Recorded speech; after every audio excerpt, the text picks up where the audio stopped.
মুহাম্মদ সাল্লাল্লাহু আলাইহি সাল্লামের দিনের চর্চিত দিন সমাজের মধ্যে পাওয়া যাবে না। আপনি যদি খুঁজে খুঁজে দেখেন তাহলে দেখবেন রাসূলুল্লাহ সাল্লাল্লাহু আলাইহি সাল্লামের দিনের পরিপূর্ণ অংশ সমাজের মধ্যে পাওয়া যাচ্ছে না। সালাতের মধ্যে বিদআত ঢুকিয়ে ফেলেছে, যাকাতের মধ্যে বিদআত ঢুকিয়ে ফেলেছে, সিয়ামের মধ্যে বিদআত ঢুকিয়ে ফেলেছে, হজের মধ্যে বিদআত ঢুকিয়ে ফেলেছে। আমি আগে ভাবতাম যে হজ এমন একটা ইবাদত যেখানে মনে হয় শিরিক কেউ করে না, এটা আমার ধারণা ছিল। কিন্তু আল্লাহ তাআলা যখন আমাকে উমরায় নিয়ে গেলেন, আল্লাহ সুবহানাহু ওয়া তাআলা আমাকে নিয়ে গেলেন, তখন আমি কিছু লোককে দেখলাম, আমার সাথী ভাই, তারা কবুতরের সামনে কিছু খাবার দিচ্ছে। কি গম নিয়ে গেছে, চাউল নিয়ে গেছে, কালাই নিয়ে গেছে, আরও কি নিয়ে গেছে, এগুলো ছিটিয়ে খাওয়াচ্ছে। তো আমি কাছে গিয়ে তাকে দেখলাম এই কারবার করছে। তখন আমি ভাবলাম যে মনে হয় আনন্দ করে খাওয়াচ্ছে, তাই আর আমি কিছু বললাম না। তো হঠাৎ করে জিজ্ঞেস করলাম যে আপনি তো খুব ভালো মানুষ, ভালো আপনার মন মেজাজ, যে আপনি পাখিদেরকে সুন্দর করে খাওয়াচ্ছেন। তখন বলল, না, এখানে কাজ আছে, তুমি জানো তা কাজ কি? আমি বললাম, কি কাজ? যে আমার এলাকার মা বোনেরা আমাকে এই খাদ্যগুলো দিয়ে দিয়েছে, এই গম দিয়েছে, এই চাউল দিয়েছে, যে মক্কায় যে কবুতরগুলো উড়ে ওদেরকে খাওয়ালে সন্তান হবে। আমি ভাবতাম যে ওইখানে হয়তো শিরিক করে না, কিন্তু বাংলাদেশের মানুষ খুব আজীব মানুষ, এরা মক্কায় গিয়েও শিরিক করে, এমনকি কাবা ঘরের মধ্যে গিয়ে করে। কিভাবে বুঝলাম? আমি কাবা ঘর তাওয়াফ করছি, আমার অন্য আরেকজন সাথী ভাই তাওয়াফ করছে, তিনি ভিড়ের মধ্যে যাওয়ার জন্য চেষ্টা করছে। রমাদান প্রচুর ভিড়, করোনা পরবর্তীতে ওই সময়ে সবচেয়ে ভিড় হয়েছিল, মনে হয়েছিল যে হজের মতো ভিড়। তা আমি তাকে বললাম, ওইখানে আপনার যাওয়ার প্রয়োজন নেই। কেন? আপনি যদি ওই জায়গায় যান, দেখেন না কত বড় বড় মানুষ আপনাকে গলিয়ে ফেলবে, যাওয়ার দরকার নেই। আপনি দূর থেকে ইশারা করেন, যথেষ্ট হয়ে যাবে, আপনার যাওয়ার প্রয়োজন নেই। তখন তিনি বললেন, আমাকে যেতেই হবে। আমি ভাবলাম আবেগ হয়তো কাজ করছে, আর কিছু বলার দরকার নাই, যেতে চাচ্ছে, যাক, এতে কোনো সমস্যা নাই, যাক, আমি আর কিছু বললাম না। তো উনি যখন চলে যেতে লাগলেন, তখন ওনার কোমর থেকে একটা কালো কাপড় বের করলেন। তা আমি বুঝতে পারলাম না কি ব্যাপার, এখানে কালো কাপড় আসলো কোথায় থেকে? এখানে তো ইহরামের কাপড় ছাড়া অন্য কাপড় চলে না, তো কালো কাপড় বের করলো কেন? কি কারণে বের করলো? তাকে আর ধরতে পারলাম না, সে চলে গেল, অনেক ভিড়। তো হোটেলে যখন আসলাম তখন তাকে জিজ্ঞেস করলাম, ভাই, আপনি কাবা ঘর তওয়াফ করছেন, তো ওই জায়গায় কালো কাপড় কেন? তখন বলছে যে আমার একজন পরিচিত ঘনিষ্ঠ লোক আমাকে এই কালো কাপড়টা দিয়েছে, যে কাবা ঘরের সাথে ঘষে নিয়ে আসবেন, আমি আমার পেটে ঘষবো, তাহলে সন্তান হবে। আমি বললাম মনে হয়, আমি ভেবেছিলাম যে আপনি হাজরে আসওয়াদ চুমু খেতে যাচ্ছেন, এখন দেখলাম আপনি কাবা ঘরে কালো কাপড় ঘষতে যাচ্ছেন, তাই না? তা আমি ভাবতাম যে হজে মনে হয় শিরিক করে না, এরা হজের মধ্যেও শিরিক করে। বাংলাদেশের মানুষ আশ্চর্য ধরনের মানুষ। এজন্য রাসূল সাল্লাল্লাহু আলাইহি সাল্লামের চর্চিত দিনের পরিপূর্ণ অংশ সমাজে পাওয়া যাবে না। আপনাকে আমি দুটি উদাহরণ দিয়ে বুঝালাম হজের মধ্যে তারা হজ করতে গিয়ে কি পরিমাণ শিরিক করে, আরো যে কত শিরিক করে, আরো যে কত বিদআত করে, আরো যে কত বিদআতি কাজ কারবার করে, এটা যদি নিজের চোখে দেখা না যায় তাহলে বোঝা খুব কঠিন হয়ে যাবে। আল্লাহ সুবহানাহু ওয়া তাআলা আমাদেরকে মুহাম্মদ সাল্লাল্লাহু আলাইহি সাল্লামের আনিত দ্বীনের উপরে অটল থাকার, কায়েম থাকার তৌফিক দান করুন। জুবাইর ইবনে আদি রাহিমাহুল্লাহ তিনি বলেন, আমাদের উপরে হাজ্জাজ ইবনে ইউসুফ জুলুম করতেন, নির্যাতন করতেন, এত জুলুম করতেন, এত নির্যাতন করতেন, এত অত্যাচার করতেন, আমরা তা সহ্য করতে পারতাম না। তাই আমরা আনাস ইবনে মালিক রাদিয়াল্লাহু আনহুকে বললাম যে আমাদের উপরে হাজ্জাজ ইবনে ইউসুফ যে জুলুম করে, অত্যাচার করে, নির্যাতন করে, এর কোনো সমাধান আপনি কি আমাদেরকে দিবেন? কি করতে পারি, তার বিরুদ্ধে আমরা কি ব্যবস্থা নিতে পারি, আপনি কি তা বলতে পারবেন? আনাস ইবনে মালিক রাদিয়াল্লাহু আনহু একটা কথাই বললেন, একটা শব্দ উল্লেখ করলেন, তিনি বললেন, ইসবিরু, তোমরা ধৈর্য ধারণ করো, তোমরা ধৈর্য ধারণ করো, ধৈর্য অবলম্বন করো, ধৈর্যশীল হও। কেন?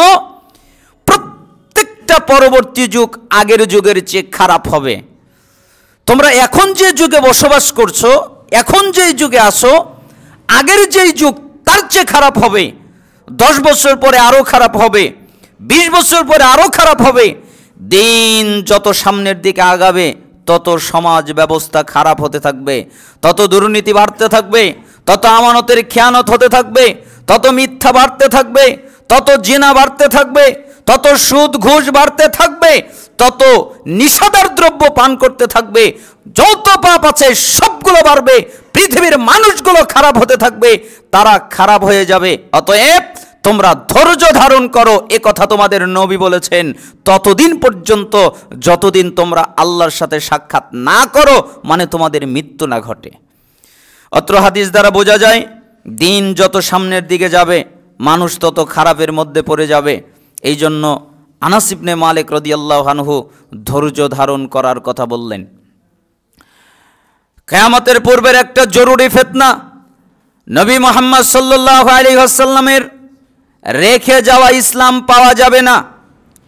তিনি যে ইসলাম রেখে গেছেন, তিনি যে দিন রেখে গেছেন, ওই ইসলাম পাওয়া যাবে না, ওই দিন পাওয়া যাবে না।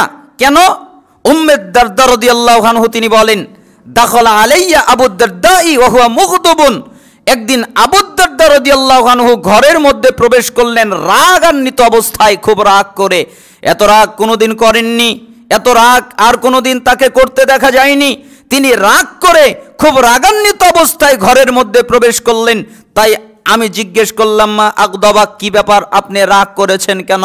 আপনার রাগের কারণটা কি? তখন আবু দারদা তিনি বললেন, ওয়াল্লাহি, আল্লাহর কসম, আল্লাহর শপথ, আল্লাহর কসম করে বলছি, মা আরিফু মিন উম্মতি মুহাম্মাদিন সাল্লাল্লাহু আলাইহি ওয়াসাল্লাম শাইআ ইল্লা আন্নাহুম ইউসাল্লুনা জামিআ। জামাতে নামাজ আদায় করা ছাড়া, জামাতে সালাত আদায় করা ছাড়া মুহাম্মদ সাল্লাল্লাহু আলাইহি সাল্লামের দ্বীনের কোনো কিছু আমি এখন সমাজে দেখতে পাচ্ছি না। তাই রেগে ঘরের মধ্যে প্রবেশ করেছি। তার মানে মুহাম্মদ সাল্লাল্লাহু আলাইহি সাল্লামের দ্বীনের কিছু নাই, অবশিষ্ট নাই, ধ্বংস হয়ে গেছে। এই হাদিসটি বুখারীর 650 নম্বরে এসেছে। তার মানে আবু দারদা রাদিয়াল্লাহু আনহু তিনি এই কথা বললেন যে জামাতে নামাজ আদায় করা পাওয়া যায়, কিন্তু মুহাম্মদ সাল্লাল্লাহু আলাইহি সাল্লামের দ্বীনের কিছু আর অবশিষ্ট নাই, ধ্বংস হয়ে গেছে।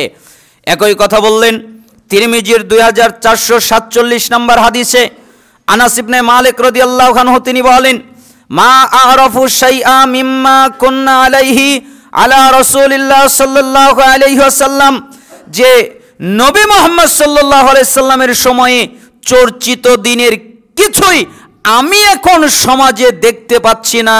সাহাবীরা বললেন, ফাকুলতু আইনা সলা, সালাত তো আছে, নামাজ তো আছে, আপনি বলছেন কিছু দেখতে পাচ্ছি না, কিন্তু আমরা তো দেখছি সালাত আছে, নামাজ আছে। তখন তিনি বললেন, আওয়ালাম তাসনাউ ফি সালাতিকুম মা কাদ আলিমতুম, শোনো, নামাজের ভিতরে কি অলসতা তৈরি করেছে, নামাজের ভিতরে কি অবহেলা তৈরি করেছে তা তো তোমরা দেখতে পাচ্ছই। নামাজ আছে, সালাত আছে, কিন্তু তার মধ্যে অবহেলা আছে, তার মধ্যে অলসতা আছে। ওরা অলসতার সাথে সালাত আদায় করে, অবহেলার সাথে সালাত আদায় করে। উসমান রাদিয়াল্লাহু আনহু যখন ইন্তেকার করলেন, শাহাদাত বরণ করলেন, তারপরে মুসলিমদের মাঝে দ্বন্দ্ব লেগে গেল ক্ষমতা কেন্দ্রিক। ওই দ্বন্দ্বের সময় আবু দারদা রাদিয়াল্লাহু আনহু আনাস ইবনে মালিক রাদিয়াল্লাহু আনহু একথা উল্লেখ করলেন যে রাসূলের সময়ে চর্চিত দিনের কিছু আমি এখন সমাজে দেখতে পাচ্ছি না। ওই সময়ে যদি একথা তিনি উল্লেখ করেন, তাহলে আজকের যুগে যদি তারা বেঁচে থাকতেন, তাহলে কি যে বলতেন ভাষায় বলা যাচ্ছে না, কি যে তারা বলতেন, কি যে উল্লেখ করতেন, তা আপনাকে আমি বোঝাতে পারবো না। এখন সমাজের অবস্থা এত জটিল হয়ে গেছে, আপনি যদি সুন্নাতের উপরে আমল করতে চান, আপনি যদি সুন্নাতের উপরে অটল থাকতে চান, তাহলে আপনাকে হত্যা করার ভয় দেখাবে, আপনাকে মামলা করার ভয় দেখাবে, আপনাকে মসজিদ থেকে ঘাড় ধাক্কা দিয়ে বের করে দিবে, আপনাকে ঠিকমতো আমল করতে দিবে না। আপনি যদি সুন্নাতের উপরে আমল করতে চান, তা করতে পারবেন না। কেন? মুহাম্মদ সাল্লাল্লাহু আলাইহি সাল্লামের দ্বীনের সম্পূর্ণ অংশ এখন আর সমাজে পাওয়া যাচ্ছে না, দেখা যাচ্ছে না। গুটি কয়েক জায়গায় আছে। আমিন বলার কারণে মসজিদ থেকে বের করে দেয়, রফুলি দান করার কারণে মসজিদ থেকে বের করে দেয়, বুকে হাত বাঁধার কারণে মসজিদ থেকে বের করে দেয়, পায়ে পা কাঁধে কাত লাগানোর কারণে মসজিদ থেকে বের করে দেয়, ইমামের পিছনে সূরা ফাতিহা পড়ার কারণে মসজিদ থেকে বের করে দেয়, আরো যত সুন্নতি পদ্ধতিতে আমল রয়েছে, হাদিসের মধ্যে যা বর্ণিত হয়েছে, রাসূল সাল্লাল্লাহু আলাইহি সাল্লাম যেটা করতে বলেছে, ওই কাজটা যদি উম্মতরা করে তাহলে তাদেরকে বের করে দেয়। এজন্য রাসূল সাল্লাল্লাহু আলাইহি সাল্লাম বলেছেন, শোনো, তোমাদের সামনে আসছে ধৈর্যের যুগ, ওই সময় তোমাদেরকে ধৈর্য ধারণ করতে হবে, ধৈর্য অবলম্বন করতে হবে। কেন? যেরকম হাতের তালুতে অঙ্গার রাখা কষ্টকর হয়ে যায়, ঠিক ঈমান রাখা কষ্টকর হয়ে যাবে, সুন্নাতের উপরে অটল থাকা কষ্টকর হয়ে যাবে।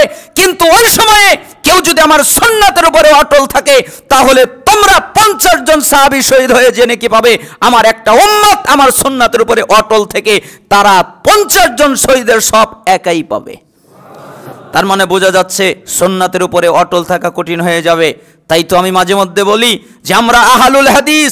আহলুল হাদিস মানে আমরা ফাঁসির মঞ্চে ঝুলতে রাজি আছি, আমরা বুলেট বোমা এগুলো শরীরে বাঁধতে রাজি আছি, তার সামনে আমরা মরতে রাজি আছি, আমরা যে কোনো নির্যাতন সহ্য করতে রাজি আছি। কিন্তু রাসূলুল্লাহ সাল্লাল্লাহু আলাইহি সাল্লামের সুন্নাত ত্যাগ করতে আমরা রাজি নেই। কেননা আমরা হলাম আহলুল হাদিস।